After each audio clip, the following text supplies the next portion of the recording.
자, 생명 시스템의 마지막 세 번째 단원.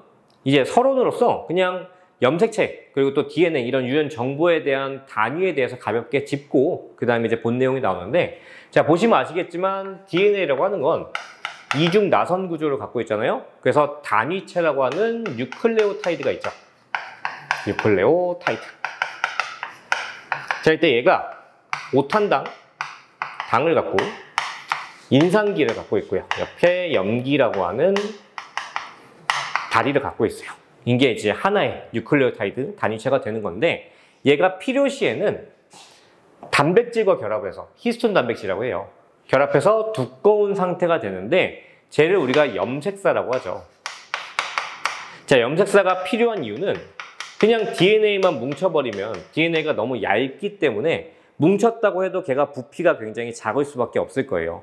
해서 부피를 늘리기 위해서 기능성은 없는 히스톤 단백질을 붙여서 키웠다. 두꺼운 실, 가는 실을 두꺼운 실로 만들었다. 이렇게 보시면 될 것 같아요. 자, 이게 왜 필요하냐면 우리가 핵분열 시에 이런 염색체를 만들잖아요. 그래서 염색체가 양쪽의 방추사가 동원체에 연결돼서 찢겨서 양쪽에 가서 각각의 핵을 만드는데, 그 과정에서 정보 손실이 없어야 되잖아요.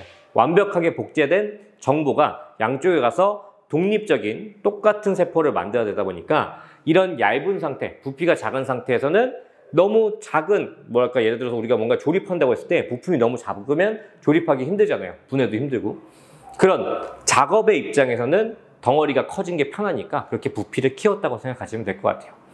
자, 이때 모든 정보가 DNA에 들어있는데 그 정보를 구성하는 방식이, 예를 들면 컴퓨터 같은 경우에는 1과 0의 이진법으로 저장하듯이 얘도 염기의 어떤 패턴이 있는 건데, 얘가 앞에서 했듯이 A, T, C, G의 종류를 가질 거고, 어떤 애가 어떤 순서로 구성되느냐에 따라서 정보를 구성하고 있어요. 그럼 애초에 원본인 정보가 잘못되면 그걸 가지고 이제 해석하는 리보솜이 걔도 오류를 일으킬 거고, 그게 결과적으로 문제가 생긴다면 우리는 유전병이라고 하는 어떤 문제 상황을 거론할 수가 있게 되는 거죠. 그래서 이 파트는 어떻게 염기가 리보솜에 전달되고 리보솜이 뭘 하고 그게 문제가 생기면 뭐가 발생하는지, 이 순서에 대해서 목차가 구성되어 있어요. 그래서 그림을 한번 정리를 하고 다시 이어서 갑시다. 자, 보시면 아시겠지만 이게 DNA 원본이에요. 그래서 DNA 원본이 평상시에는 붙어 있다가, 자, 복제가 필요할 때 양쪽으로 떨어져 나간다 이렇게 생각하시면 돼요. 자, 이렇게 두 개가 떨어졌는데, 떨어진 상태에서 RNA가 합성되는 거죠. 그걸 우리는 전사라고 부를 거예요. 전사. 자, 이 전사라고 하는 건 DNA가 어디 들어있어요? 얘는 핵 안에서 발생하는 거죠. 핵 내부에서. 자, 근데 어떤 방식이냐면 DNA가 상보적으로, 우리가 상보적이라는 거 기억나시나요?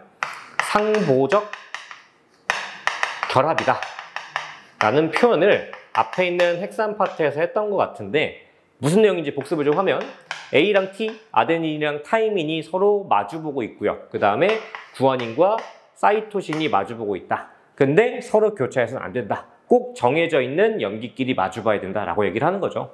그래서 뭐 수소결합의 이중결합과 삼중결합, 이런 결합의 형태가 정해져 있기 때문에 서로 교차해서 결합이 안 이루어지는 거예요.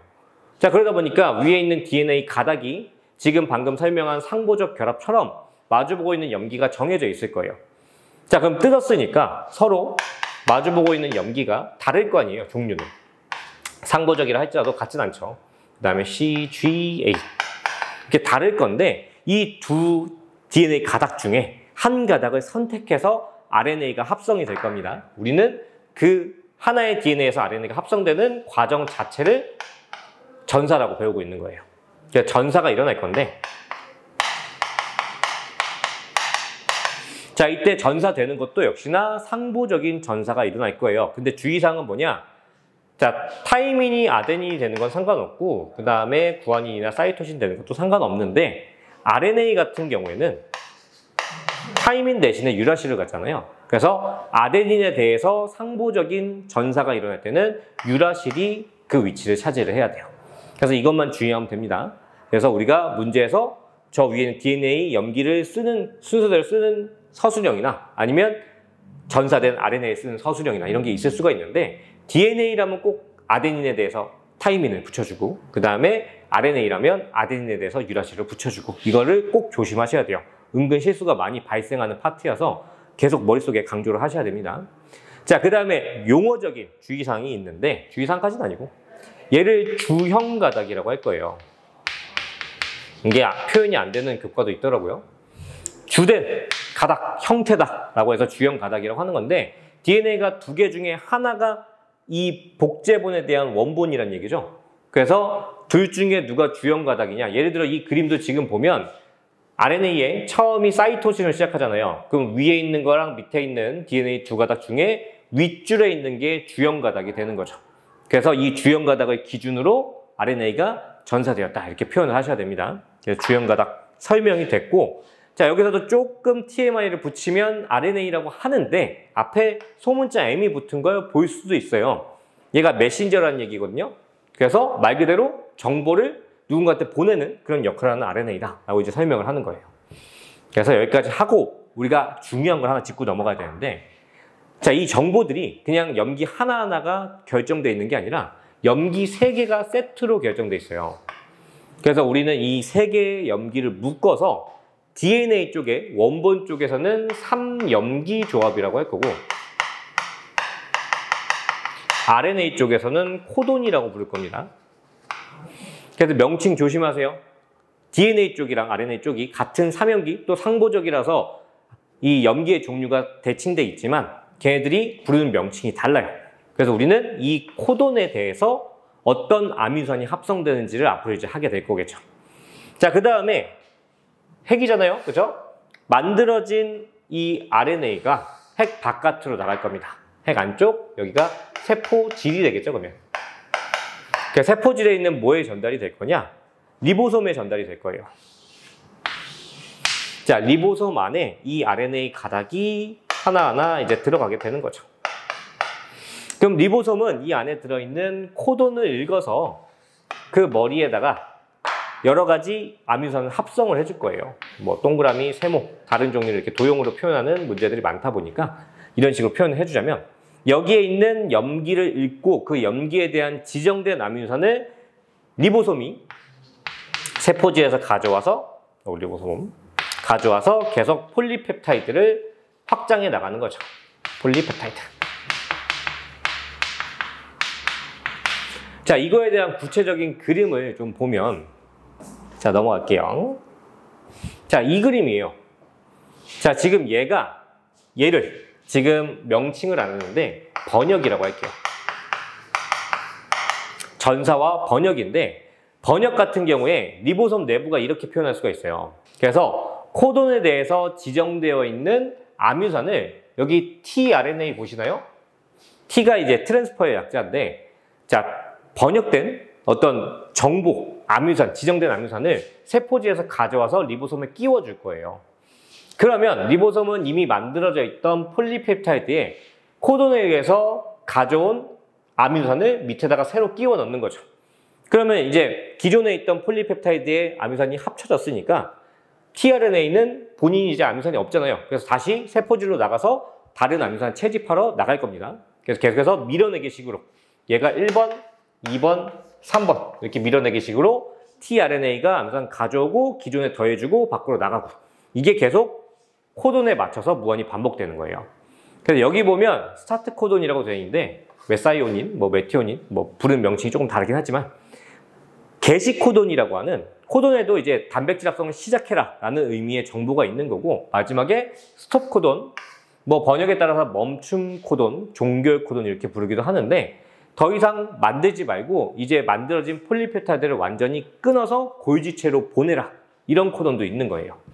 그래서 여기 보면 아시겠지만 각 코돈 염기의 종류에 따라서 글리신이나 세린, 라이신 이런 지정되어 있는 아미노산이 위에 순서대로 배치되어 있는 거죠. 그래서 읽는 방식 아시겠나요? 이제 바코드처럼 3칸씩 찍어서 계속해서 밀어내기 식으로 RNA는 진행을 할 거고 리보솜은 그 위에서 읽으면서 진행을 하는 거죠. 이런 걸 우리는 번역이라고 할 겁니다.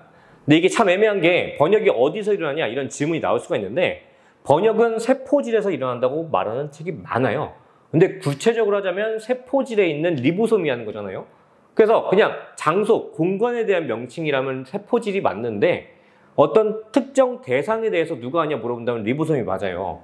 근데 이게 참 질문 자체가 애초에 애매한 거라 학교에서 이제 시험, 뭐 학교뿐만 아니라 시험지를 내는 주체가 이걸 어떻게 갖고 있냐, 의미를 갖고 있냐에 따라서 답을 여러분들이 조금 맞춰 가셔야 돼요.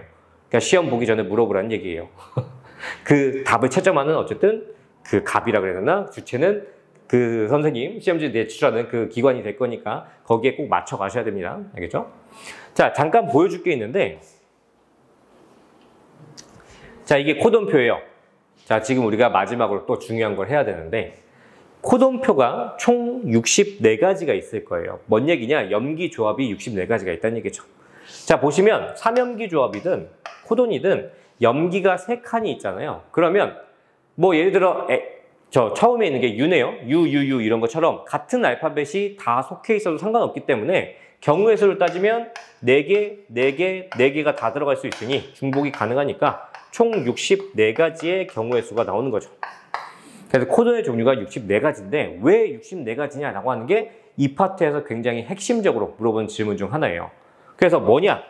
답을 미리 알려주면 20가지의 아미노산 얘들을 각각 지정할 수 있는 최소 정보가 필요해요. 그러다 보니까 예를 들어서 3개짜리가 아니라 더블 코드였으면 몇 가지가 나와요? 16가지가 나오죠? 그럼 16가지의 정보 패턴으로는 20가지의 서로 다른 아미노산을 분류할 수가 없어요. 그러면 반대로 4개씩 4번 해서 쿼드를 만들면 256이 될 거잖아요. 그렇죠? 그럼 256가지는 너무 많은 거야. 쓸데없이 용량만 많아지고 이미 64가지에서 충분한데 더 추가될 필요가 없는 거죠. 그래서 저건 선택하지 않았다가 맞아요. 그래서 정리하자면 20가지의 아미노산을 지정할 수 있는 최소량을 초과하는 4개씩, 염기 4개씩. 왜냐면 상보적이기 때문에 짝수밖에 안 되거든요. 그래서 4개씩 만들 때 3칸이 있어야 20개를 초과하는 경우의 수가 만들어진다. 그리고 그 이상은 너무 많아서 쓸데가 없다. 그래서 이걸 선택했다라고 하는 게 맞는 거죠. 그래서 이 20가지 아미노산을 지정한다. 이게 중요합니다. 자, 표를 잠깐 보시면 너무 많아요. 그래서 20가지에 비하면 64가지는 굉장히 많기 때문에 염기가 다른 조합을 갖고 있지만 같은 아미노산을 지정하는 경우도 많죠. 제일 많은 게 아마 5개 정도 될 건데 자, 그 중에 빨간색으로 칠해져 있는 게시 코돈이나 종결 코돈도 있을 겁니다. 그래서 이런 64가지의 코돈표가 있고 이 코돈표를 외우진 않아도 돼요. 전혀 안 해도 되고 만약에 학교에 나온다면 얘를 주고 염기 서열을 주고 그 염기 서열에 어떤 아미노산이 순서대로 올 거냐 그거 배치시키는 건 나올 거예요. 그러니까 여러분들이 얘를 그냥 찾아서 염기 3개씩 슬래시 쳐서 끊어서 얘네들이 어떤 아미노산을 순서대로 만들 거냐 그것만 확인하시면 됩니다. 아니면 그냥 약간 시대적 트렌드인데 코돈표를 좀 변형시켜가지고 자음 모음으로 만드는 경우도 있어요. 그래서 자음 모음으로 만들면 걔 자음 모음이 합쳐져서 마지막 최종 번역됐을 때 어떤 특정 단어가 만들어지겠죠. 그런 문제도 이제 학교 시험지를 보다 보면 많이 발견이 되는 것 같아요. 자, 그러면 여기서 한번 마무리를 하고 마지막, 아까 마지막을 했는데 진짜 마지막 유전병에 대해서 잠깐 짚고 넘어가 봅시다. 자, 통합과학 파트에서 유전병은 총 3가지가 나오는데 그 중에 가장 많이 나오는 게 낙형 적혈구가 나오죠. 자, 얘 같은 경우에는 뭐냐? 적혈구의 원래 기능이 뭐예요? 산소를 운반한다잖아요. 그래서 형태도 유명한 이런 납작한 동전 모양인데 도넛 모양, 동전보단. 자, 여기 보시면 어떤 특정 염기서열, 단백질이라고 하는 이제 물질 중에 적혈구가 어떤 정보 조합을 갖고 있을 건데 그 중에 글루탐산을, 여기 명칭은 안 써 있네요. 그렇죠. 글루탐산을 가져와야 되는 자리가 있어요. 그래서 글루탐산이 그 자리에 있어야 정상적인 순서인데 지금 문제는 거기에 발린이라고 하는 염기 조합이 잘못돼서 지금 보니까 앞뒤가 바뀌었죠. 염기 조합이 잘못돼서 글루탐산이 올 자리에 발린이 온 거예요. 그러다 보니까 물질의 종류가 바뀌었으니까 당연히 결과물도 달라진 건데 납작한 도넛 모양에서 길다란 낫 모양, 그냥 뭐 튜브 모양이 된 거죠. 자, 그래서 무슨 문제가 생기냐? 정상 적혈구 같은 경우에는 혈관 같은 데를 통과할 때 얘네들이 튜브 형태로 약간 우리가 워터파크 같은 거 생각하시면 돼요. 워터파크에서 튜브가 밀려올 때 길이 서로 튕겨낼 거니까 진행하는데 막힘없이 흐를 거거든요. 그래서 들어온 적혈구가 혈관을 가는 모세혈관 같은 거 통과하는데 전혀 지장이 없어요. 근데 낫형 적혈구 같은 경우에는 서로가 밀어내지 않고 오히려 여기서 꼬이는 거야. 서로 갈고리가 오목한 부분과 볼록한 부분이 맞닿아서 여기서 막히는 거죠. 그럼 산소 운반이 차단까지는 아닌데 어쨌든 제대로 갈 양이 공급이 안 되니까 빈혈 같은 문제점이 생길 거예요. 그래서 좋지 않다. 근데 그 좋지 않은 상태를 이 아미노산 한계 때문에 발생했다 라고 이제 볼 수가 있는 파트인 거죠. 그래서 얘 같은 경우에 뭐 무조건 안 좋냐라고 하지만 이 세상 일이라는 게 신기한 게 뒤에 우리가 지너론 파트를 하면 이 파트에서 이 잘못된 적혈구가 본연의 기능의 입장에선 떨어지지만 아프리카 같은 데서 이제 출몰하는 말라리아라는 질병을 이제 내성을 갖게 만드는 어떤 특정 형태가 되기도 해요. 근데 그건 뭐 거기서 다룰 건데 얘도 뭐 살다 보니까 쓰임새가 있었다. 이런 진화론의 어떤 우연에 겹친 중요한 부분을 차지했다. 이렇게 볼 수도 있는 거죠. 그럼 뭐 뒤에 얘기를 합시다, 나중에. 자, 얘 말고 또 뭐가 있냐면 자, 2번. 페닐, 아니지? 맞죠? 케톤요증. 이름도 어려워요. 자, 이게 뭐냐면 페닐알라닌이라고 하는 아미노산이 있어요. 근데 이 아미노산이 우리 몸에 있는 효소에 의해서 트립토판이라고 하는 다른 아미노산으로 분해가 돼야 돼요. 변형이 돼야 돼. 근데 이 분해 효소가 페닐알라닌 분해 효소가 우리 몸에 저장되어 있는 정보에 의해서 합성이 돼야 되는데 얘가 안 만들어지는 거예요. 근데 얘 같은 경우에는 신경계에 쌓이면 신경 전달 물질을 차단하는 아미노산이기 때문에 몸에서 계속 분해가 돼야 되거든요. 그래서 얘가 누적돼서 오랜 시간 지나면 뭐 자율신경계나 이런 신경계의 중요한 부분에 정보 전달을 차단하면 결국 사망하게 만드는 이제 오래 살 수 없는 그런 질병 중에 하나예요. 그러다 보니까 얘를 뭐 예를 들어서 우리가 인슐린처럼 외부에서 주입하면 안 되냐, 효소를. 뭐 몸에서 못 만드니까 그렇게 해서 해결할 수 있지 않냐 할 수 있지만 신경계에 작용하기 때문에 모든 신경을 혈관 같은, 인슐린 같은 경우에는 혈액을 돌면서 알아서 순환이 되지만 그게 힘든 거죠. 그래서 근본적인 치료법은 애초에 이 페닐알라닌이 분해가 안 되는 거니까 얘가 들어있는 단백질 음식을 섭취를 안 하면 돼요. 그래서 애초에 요즘 과학기술이 좋아가지고 태어날 때부터 유전 정보를 다 DNA 분석을 할 수 있으니까 이런 증상에 대한 진단을 받으면 얘를 섭취를 이제 평생 안 하면 뭐 수명이 닿을 때까지 사는데 지장은 없는 거죠. 자, 마지막 알비노증인데 얘는 유명하죠. 우리 몸에 여러 가지 정보 중에 그 멜라닌 색소, 멜라닌 색소 자체는 아니고 색소를 합성하는 효소를 만드는 염기서열이 있을 건데 그 효소에 문제가 생겼어요. 그래서 얘가 합성이 안 돼. 그러면 이 합성이 안 되니까 결국 멜라닌 색소도 안 만들어질 거고, 그러면 결국 우리의 피부색이나 뭐 이런 홍채 색깔, 몸의 색깔을 진함을 만드는 멜라닌 색소가 없으니까 밝아지는 거죠. 그래서 이런 것들도 다 염기의 문제다. 근데 몸에 있는 모든 염기는 우리가 수정체일 때부터 결정되기 때문에 걔가 난화를 통해서 복제를 해서 결국 개체가 만들어지잖아요. 그래서 그 순간부터 문제가 생겼으면 결국 성인이 돼서 치료를 할 수가 없어요. DNA를 갈아 끼울 수는 없기 때문에. 그래서 유전질환 같은 경우는 굉장히 좀 치명적이다라고 볼 수가 있죠. 그래서 이 파트까지 하면 이제 생명 시스템이 마무리가 될 거고, 총 3개의 소나 중에 지금 한 전사 번역 파트가 제일 어려울 거니까 문제를 많이 풀어보시고 오늘 수업은 여기서 마무리를 합시다. 수고하셨어요.